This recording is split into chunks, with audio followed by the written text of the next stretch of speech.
The doctor suddenly noticed that the blood oxygen mask on the boy's hand had dropped. He thought it was the boy playing with his phone and accidentally dropped it, so he hurried over to help him reattach it. But the next second, the alarm went off. The doctor was in a panic for a moment. He touched the boy's hand.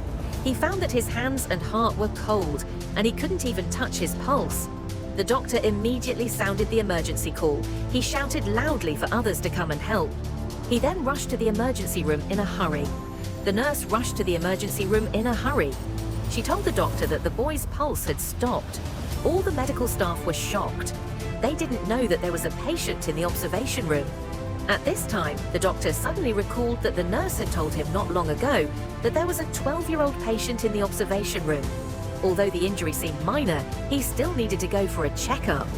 But at that time, he was dealing with a car accident patient, so he didn't have time to take care of it. The doctor, who realized that the situation was not good, put down his work and rushed to the observation room next door. At this time, the female doctor was still working hard to rescue the boy. The nurse next door was also giving the boy an injection.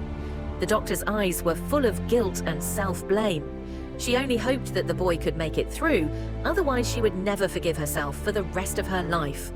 In fact, when the boy was just sent to the hospital due to the car accident, he was in good health and in good spirits. He not only called his mother safely, but also used his cell phone to watch a short video. But somehow he suddenly fell asleep. In the end, fate did not take care of this young life.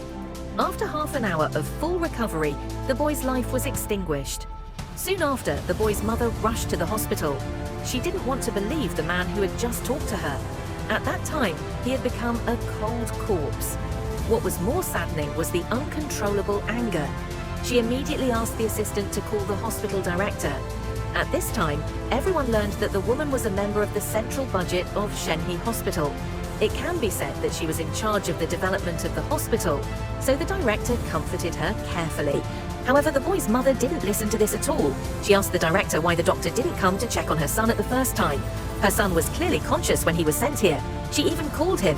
Why did it become like this now? You wouldn't have come to the hospital as a doctor. You ruined my son's life. The doctor's words were very sad. If it weren't for her negligence, the boy might not have died like this. When the woman was about to report the medical accident to the hospital, the director of the emergency room came in. She explained to the woman solemnly that it was not that the boy was left alone, but that the treatment was arranged in order.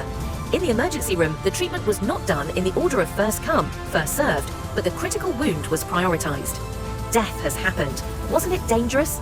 The director said that there were 2 more patients who came with the boy. They were all women's secretaries. One was sent to make the heart stop beating. The other was a rupture of the lung and liver.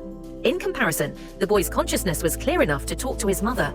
When asked if he was uncomfortable or painful, he also said that everything was fine. If the director was a doctor, who would have judged that it was more dangerous? Maybe he was moved by the director's words. The woman eventually gave up the lawsuit against